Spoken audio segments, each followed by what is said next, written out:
Welcome to the Great Detectives of Old Time Radio. From Boise, Idaho, this is your host, Adam Graham. If you have a comment, email it to me, box13@greatdetectives.net. Follow us on Twitter at Radio Detectives and become one of our friends on Facebook, facebook.com/Radio Detectives. Today's program is brought to you by the financial support of our listeners, and I want to thank our latest Patreon supporters. Anita becomes a supporter at the rookie level of $2 or more per month, and Deidre at the master detective level of $15 or more per month. If you would like to become a supporter as well on a monthly basis, go to patreon.greatdetectives.net, or you can also become a one-time contributor at support.greatdetectives.net. Well, now it's time for today's episode of Night Beat. The original air date is July the 10th of 1950, and the title is Old King Death. Wheaties presents Night Beat.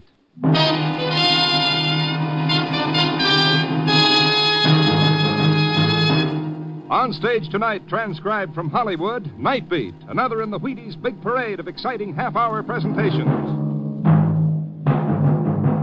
Night Beat.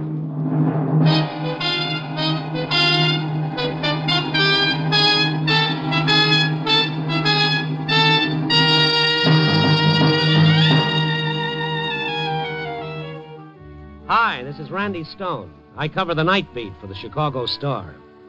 Stories begin in many different ways. This one began when a man who wanted to play king and ended with a real king taking top billing. Old King Death. Night Beat, starring Frank Lovejoy as Randy Stone.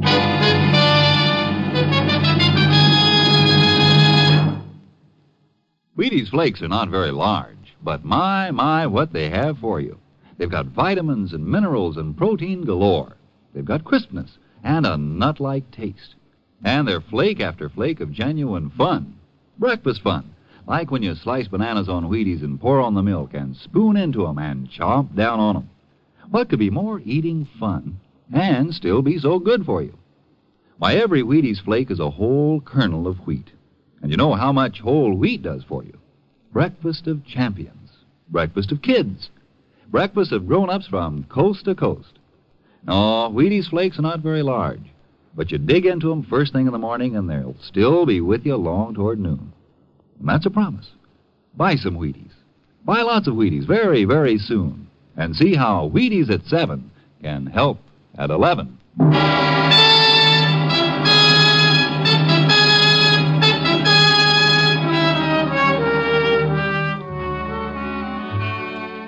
Chicago's theatrical district at night is a river of light, flashing marquees, and gay crowds.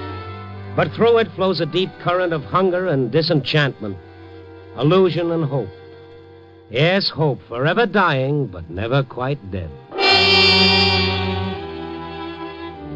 There was hope, a strained, threadbare hope on old Max Saracen's face as I crossed Randolph Street and saw him buttonholing Charles Kelsey.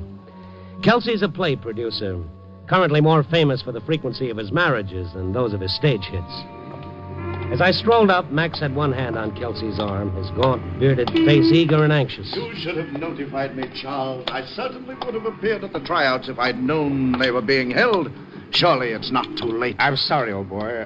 Oh, hello there, Randy. Hiya, Charlie. Hello, Max. Charles, listen. You know my work. Remember my performances in the Theatre Guild Shakespeare Festival? Me King Lear, me Richard III were acclaimed as the Max, greatest. yes, but that was over 20 years ago. And it was I who asked that grand old man of the theatre, Frank Gaydosh, to take you on as an assistant. If it weren't for me... Can't you understand? Henry IV has already been cast. What do you do with a fellow like this, Randy? Henry IV? Don't tell me Shakespeare on Randolph Street. Why not? In modern dress and a few sensational innovations that I promise you, Randy, will make Chicago sit up and take notice. Well, maybe you got something, Kelsey. I promise you they will sit up and take notice, Charles, if I do King Henry for you. It cannot be too late. Oh, you said yourself it'll Max Saracen paid no attention to me. His haunted eyes were fixed on Charles Kelsey, and his tall, angular figure towered over us as he pleaded with the producer. The old actor had a single-track mind, I'm sorry, Max. but I could see that as far as Kelsey was concerned, it was going in the wrong direction. It embarrassed me to hear him plead with Kelsey, for the old man had once been great. Shakespeare's kings from Priam to Claudius. I've said all I've got to say to you tonight, Max. Now, if you'll kindly remove your hand from my arm... I'm not asking for any major part, Charles. The part of the king is fairly minor in this play, but it was made for me. Max, for the last time... Charles, please, I need it. Oh, you old relic, you. Do I have to use force? Oh, cut out the rough stuff, Kelsey. Don't! Move! Nay, hold!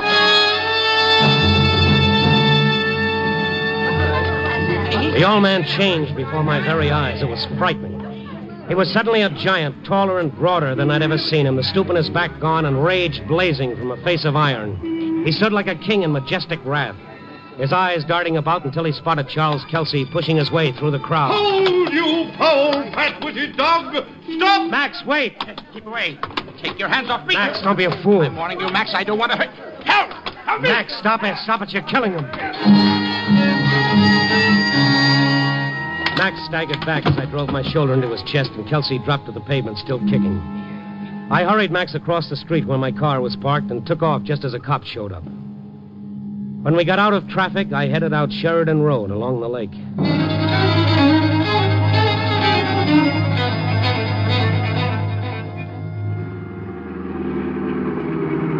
A nice cool breeze blowing off the water, Max. Feel better? Why, yes. I feel all right. You're Randy Stone, the journalist. Who did you think it was? I just didn't... what happened? What do you mean, what happened? You had a little argument. Max, look at me. Don't you remember? Oh, what time is it? Wait, it's nearly 8. Oh, I'm late. How could I have forgotten? What? I was going to see Mr. Kelsey, Charles Kelsey, you know, the producer. Oh, I see. He's opening with the production of Henry IV. You've probably heard about it. Yeah. Now, look, Max, why don't you join me in a bite to eat at Mr. Joe's? What do you say? Why, what time did you say it is? It's about 8. 8. He often works late. Yes, of course. My dear lad, would you mind dropping me by Charles Kelsey's office on Randolph Street, the Warwick Building? I may catch him yet. Well, look, we can call him up and... Uh-oh. Eh? What is it? A police car just pulled in behind us. Some Eagle Scout must have taken down my license number. What do you mean? Why? Max Harrison? Yes, I'm he. All right, climb out. What? I? Now, look, officer... What's the meaning of this? The meaning is you're under arrest. They bundled Max into their car and drove off. I tailed them to headquarters where Max was booked for simple assault, a misdemeanor, and held on $50 bail. I found a telephone and called up Max's home. His wife answered. She broke down when I told her what had happened. Well, how could he? He was depending so much on getting a part of Mr. Kelsey's play. It meant everything. Well, Max isn't well, Mrs. Saracen. The quicker you get him to a doctor, the better off he'll be. I can't. I haven't got $50. We haven't anything, Mr. Stone. Well, there isn't even any food in the house. Oh, Max, he's been going crazy trying to make ends meet, trying to pay my doctor's bills. Well, look, don't worry now. I'll see what can be done.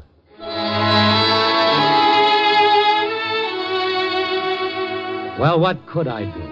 Not much. So I went to the office. I touched a few of the boys for 5 here at 10 there until I had it. Then I went back to headquarters. The desk sergeant stared at the money. What's this? Max Harrison's bail. You can turn him loose. I turned him loose about 20 minutes ago. What? Sure, Kelsey dropped the charges. Oh, I see. He must have finally figured out which side his publicity was butted on. Max go home? I don't think so. Kelsey sent a limousine over to pick him up. He wants to see him. Kelsey? Wants to see Max? Well, that's what the chauffeur said. You know, Stone, I'm beginning to wonder if I did the right thing. The old man didn't seem right in the head. I'm kind of worried. You're worried. So long, Sergeant. Hey, where are you going? To Kelsey's office before Max kills him.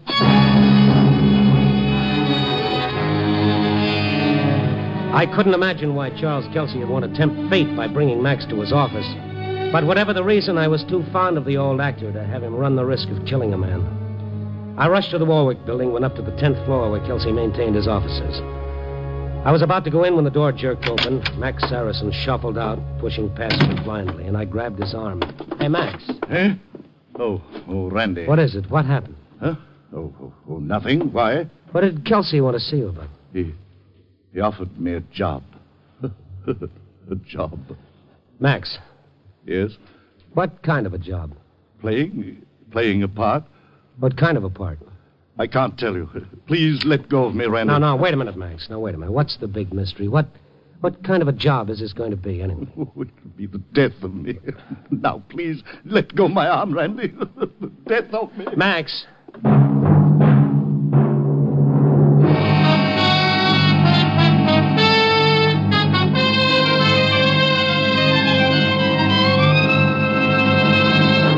General Mills is bringing you Night Beat, starring Frank Lovejoy as Randy Stone.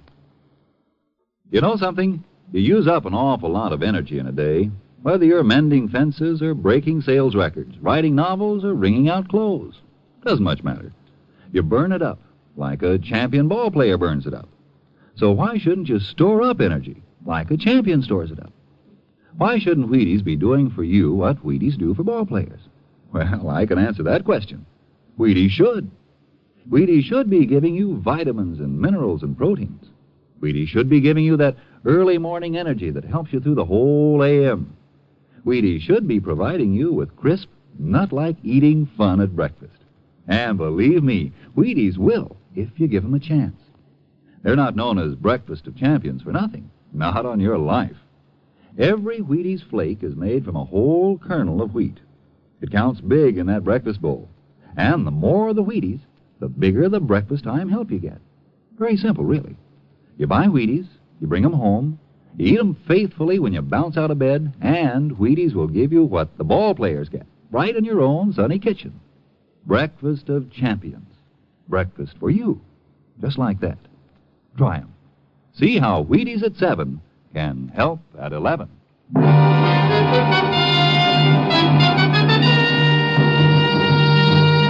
And now, back to Night Beat and Randy Stone. After Max Saracen had publicly humiliated Charles Kelsey by attacking him in the street, I didn't think the producer was going to offer Max a job without some kind of a catch to it. And when Max emerged from Kelsey's office, I could see by his face that I was right. The old actor was crushed. I barged into Kelsey's office to find out for myself and to warn him that he was playing with dynamite. Mr. Stone, no man or woman, for that matter, can cross me with impunity. I keep books and I settle all accounts. Every slight, every blow, every insult. I keep a record of them all, Mr. Stone. I overlook nothing, and I repay with interest. What satisfactions they're getting even with someone who doesn't even know what he did to you? You expect me to believe that? Your mind is so narrow it squeezes right through the facts. I'll remember that. I wish you would. Max is a sick man. Now, what kind of a job did you give him? Now, let's have it. Take your hands off me. I asked you. Why is he so upset? Disappointment, what else? He wanted the part of King Henry. All I could give him was the job of understudy. Understudy? Then why the secrecy? The old ham fancies himself another Barrymore. He doesn't want it known that he's had to accept the part of a mere understudy. It's quite obvious, isn't it? When is this show going to open? Oh, in 3 or 4 months, I imagine. You satisfied? Now get out. Yes, I'll be happy to, just as soon as you tell me who's going to play financial angel to your Shakespearean clam bake now that your wife has separated her bankroll from it. My wife and I have suffered long enough from the malicious lies of scandalmongers like you, Mr. Stone. Oh, yes, I know. What about that well-known scandal sheet, the court record? That separation suit was faked, I suppose. Mrs. Kelsey has reconsidered since then. Oh, well, congratulations. You stay married to her long enough, you too can be in the social register. The social register. I'd express an opinion on that point, Stone, but not to you. My wife's passion for blue blood is a foible outside the realm of this discussion. However, if it helps convince you that we've solved our differences, you might note that we're entertaining tonight with a little reception in honor of Count Raphael de Guidio. Oh, where did Max go when he left here? How do I know? Now will you get out of here? Yes, with pleasure. I need a little fresh air.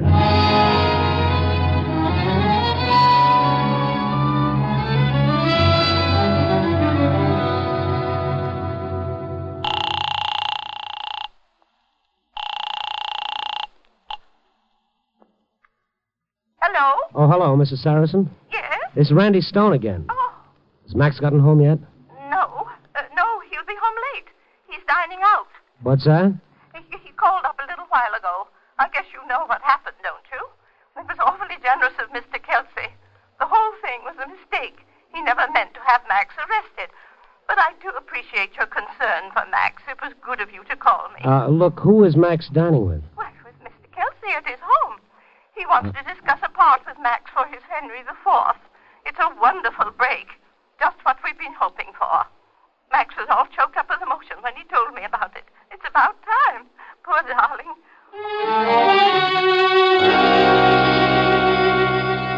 So Kelsey had actually invited Max over to his home. Why? What kind of web was he weaving for the old actor? Whatever it was, I knew it had only one purpose in Kelsey's twisted mind: to destroy Max Saracen, to get even. I got into my car and headed for the Gold Coast where Kelsey lived.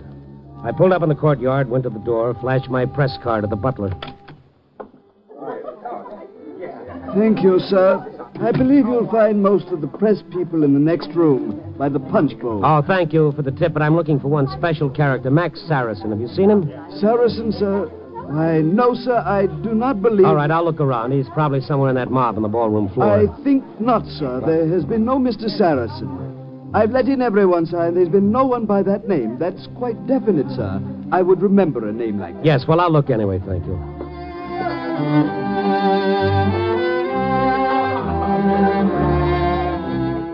I shouldered my way through all that soup and fish, feeling as conspicuous in my everyday clothes as a burglar at a policeman's convention.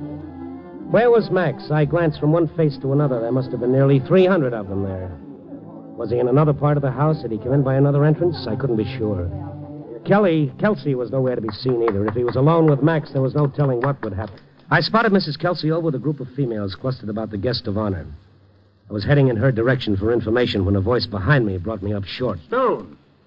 Well, what are you doing here? I'm slumming, Kelsey. Where's Max? I know he was coming here. Charles. Well, it's about time you were arriving. Whatever's been keeping you? I've been tied up at the office, and then I had to get dressed. Oh, Edith, this is Mr. Stone, the Chicago Star. My wife. How do you do? How do you do? Charles, the Count has been here for quite some time now. Come on and meet him. Hurry. Kelsey, as soon as you're through, I'd like a word Oh, with you. Mr. Stone, you really should meet the Count Raphael de Guidio yourself. He's just arrived from Barcelona, and he's truly one of the most delightful and charming gentlemen I've ever met. A true aristocrat. Yes, it'll be a pleasure, I'm sure. This way. Oh, poor man, just look at him over there behind those palms. Where? I don't see him. Over there, in the midst of all those women. They're simply devouring him. Oh, Count Raphael. We'd better go round. Here he is. Oh, Count Guidio. Ah, Signor Kelsey. I am... Oh. The Count de Guidio stood staring at me. A red ribbon of honor, 3 medals decorating his magnificent dress coat. In fact, any way you looked at him, he was a magnificent figure of a man with a magnificent snow-white Van Dyke beard, every inch an aristocrat. Except, of course, he wasn't the Count de Guidio at all. He was Max Saracen. My husband, Charles, Your Highness. It is indeed a pleasure, Mr. Kelsey. I have been looking forward to this for a long time, Count. Yes, indeed. And Mr. Stone. Randolph Stone, Esquire. Oh, yes, I'm sorry. The Count de Guidio. Mr. Stone is a journalist. Well met, Mr. Stone. Well met. I have always admired the gentlemen of the Fourth Estate. To hold a mirror to our life and times is a profession requiring discretion, understanding, and perhaps the ability to say less than one knows. Why, Count Raphael, you're a philosopher. Yes, I see what you mean, Your Highness. Silence, even for a journalist. Can be golden, Mr. Stone. Yes, golden. It can also be yellow. Oh, I see Commodore and Mrs. Dwight Vredenberg have just arrived. Will you excuse me, please? I'll bring them over. All right, what goes on here? What's the idea? Randy, please. I'm paying him well for this. Will you join me in a bit of punch, Randy? If His Highness will excuse us. But, of course. All right.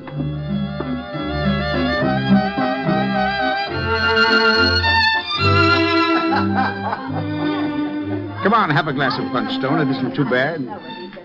You won't get away with it, not after the morning edition. After tonight, Stone, the more you expose me, the better I like it. You know, it occurs to me that I should have invited you here in the first place. Your present fits very nicely. What are you trying to do? Teach my wife a lesson. Come on, I do say, have some punch. No, thank you. I've already tasted it. My dear blue-blooded wife will get the lesson of her life. Kelsey, why don't you see a psychiatrist? You do need a drink, old boy. Yeah, is there a real Count Egidio? I suppose there must be. Naturally, he was due to be here tonight, but I received a wire at my office saying that his plane was grounded en route from Miami, Lisbon, and Point Cease. So, not wishing my dear wife to be disappointed... Oh, Charles. Yes? Oh, I'm afraid the Count isn't feeling very well. Oh, dear, I suppose it has been an awfully hard trip. He has to leave. Oh, that's too bad. I'm sorry. Where is he? In the hall. I've had Perkins bring him his things. Oh, it really is too bad with the evening so young.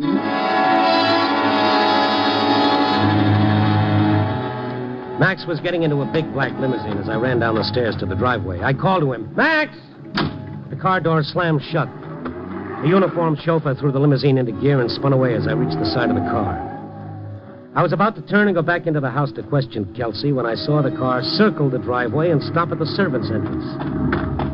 As I hurried over, Max was getting out and was stripping off his overcoat. Oh, Max, now don't tell me that Kelsey wants that outfit back before you go. Randy. What goes on? If you must know, I'm going to help in the kitchen. In the kitchen? Yes, the kitchen. Are you satisfied? But why? What for? For $100. $100?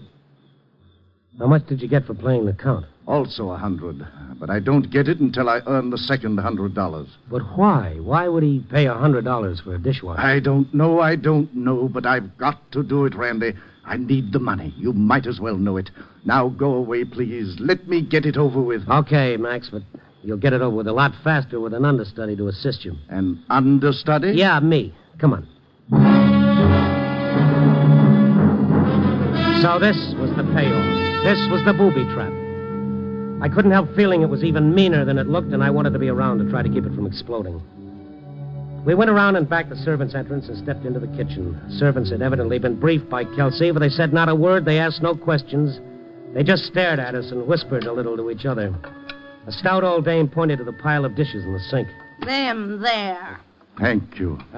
What about an apron, Max? You can't wash dishes in that dress suit without... I've got to, just as I am. It's part of the agreement. I won't kid you, Randy. I've got to do this. It's vital. My wife and I, we've been starving. You don't have to tell me. Look, when Kelsey decides to get even, he doubles it in spades.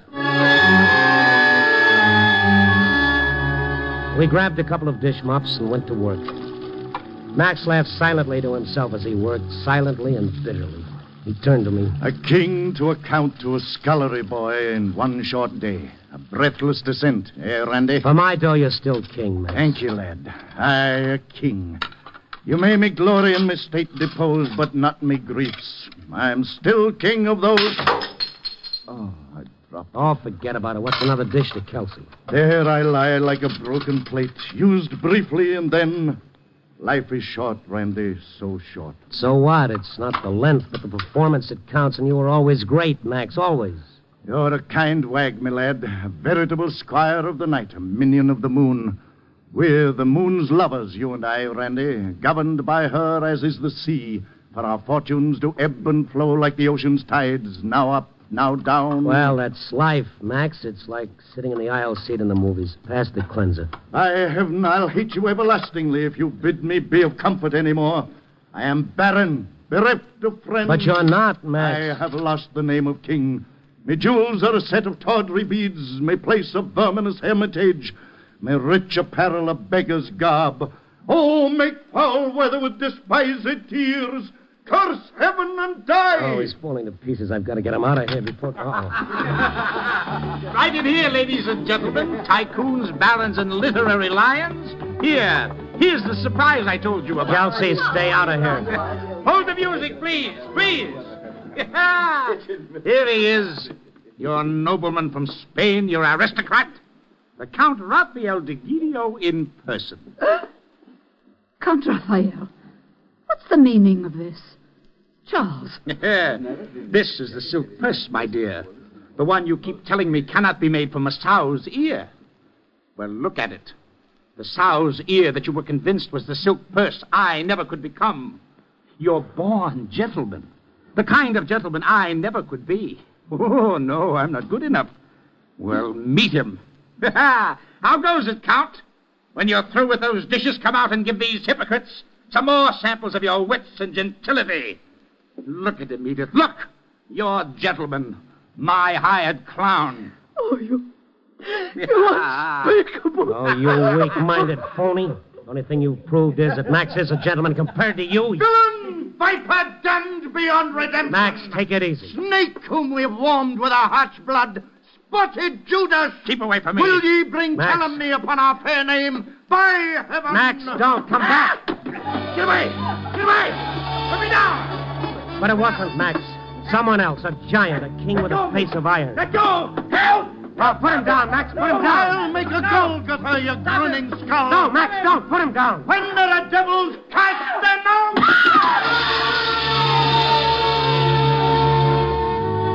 Max had lifted him over his head and hurled him through the window to the street below. I clutched his arm and half dragged, half pushed him out of the door and down the stairs to the street. I got him into my car and we drove about for a while. He sat beside me, staring ahead lifelessly as he had once before that night. The power and the majesty had gone out of him. He was just a tired old man once more, talking to himself without making a sound. I stopped in front of a drugstore. I got out and found a telephone. I dialed the Kelsey residence.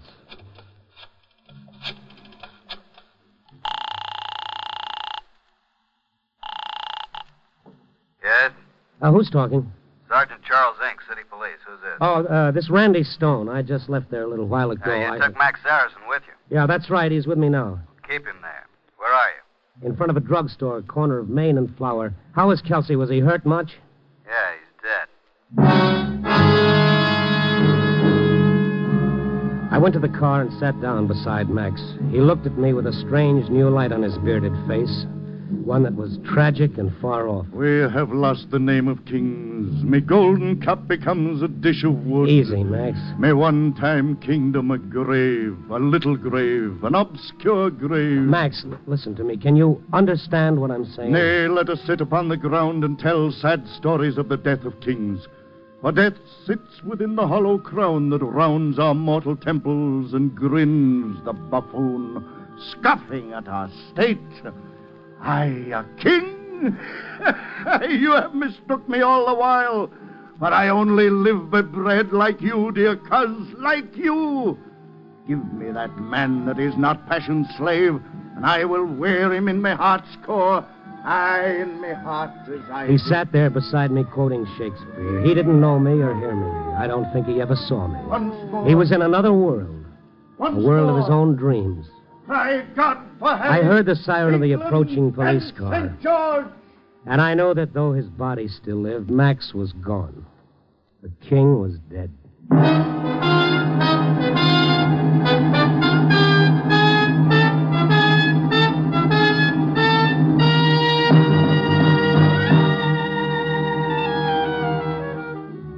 Well, the lights are winking out one by one from Clark Street with its flop houses to State Street with its glittering shops. Dawn is around the corner, bringing an end to sleep and to the dreams of those who walk by day and rest by night. Well, as Mr. Shakespeare himself once said, life itself is but a dream. But dream or real, we only go through here once. Too bad we don't make more of it. Oh, well. Copy, boy.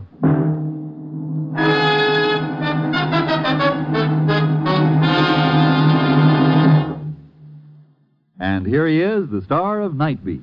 That was a fine story tonight, Frank Lovejoy. Well, thank you very much, and let's thank Wheaties. Wheaties is sort of our middle name this summer, huh? Well, a nicer middle name I can't think of, Frank.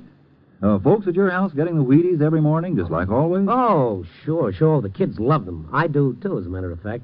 We got a regular spot for Wheaties on the kitchen shelf. You know, the salt goes here, flour goes here, Wheaties go here, right up in front, of course. Sure, I know. Every well-run cupboard should have a spot for the Wheaties. And millions of cupboards do, I guess. Yeah, say, what is it they say about Wheaties? America's favorite whole wheat flakes. Breakfast of champions, that's it. Attaboy. Thank you, Frank Lovejoy. We'll see you next week. Get your Wheaties, folks. As Frank said, keep 'em right up in front of the kitchen shelf. Have 'em for breakfast tomorrow morning. Remember, Wheaties at 7 can help at 11.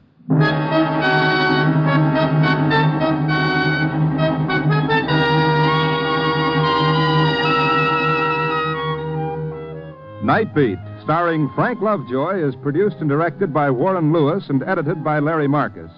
Tonight's transcribed story was written by Irwin Ashkenazi with music by Frank Worth.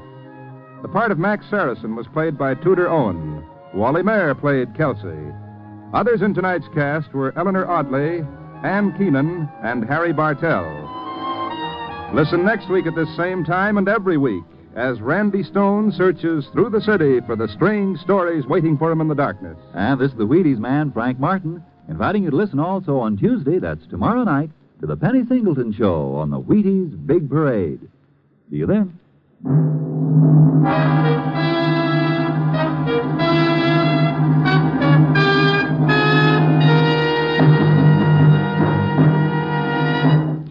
Forest fires again are destroying thousands upon thousands of our precious wooded areas and watersheds. 9 out of 10 forest fires are started by human carelessness.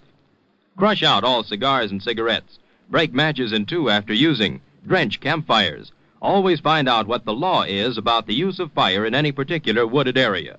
Save our forests from their enemy. Next to Lona Massey stars on Top Secret on NBC.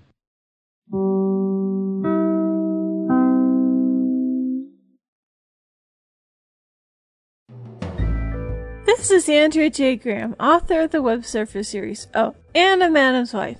You're listening to the Great Detectives of Old Time Radio.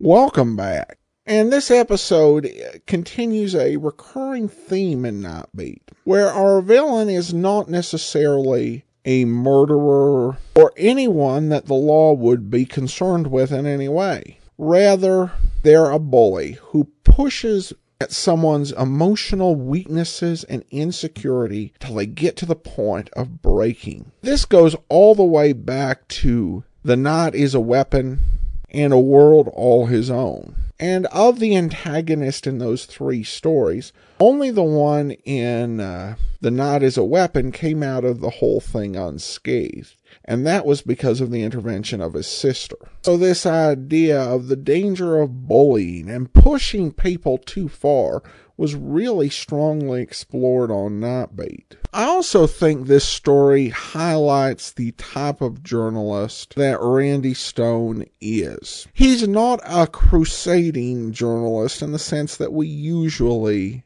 use the term. The crusading journalist takes on big institutions, big business, big government, school systems, industries, huge celebrities, that sort of thing.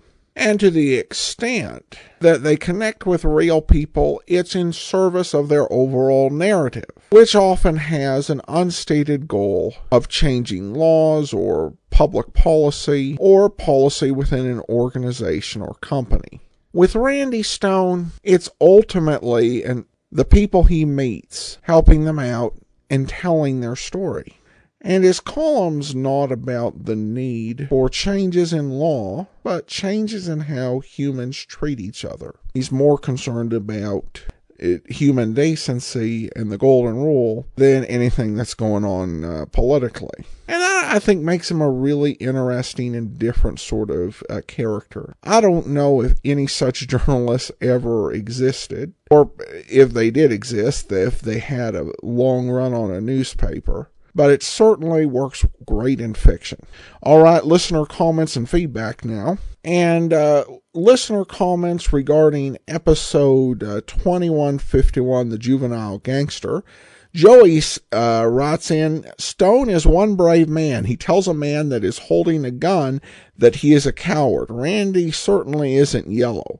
Well, I would agree. He's definitely not yellow, but he's also not foolhardy. When you do that sort of thing, you're kind of making an educated guess based on your knowledge of human nature as to what response you're going to get. The consequences of guessing wrong are pretty severe, but this time it turned out he made a good bet. Tim wrote in, wow, Adam, did you notice the cast of stars in this one? Aside from Frank Lovejoy, we heard Bea Benaderet, Paulie Bear, Bill Conrad, and Sheldon Leonard in the episode. A real treat. Good story, too. Again, thanks for all that you do to bring these shows to us. Well, Tim, I definitely agree. These shows have great cast.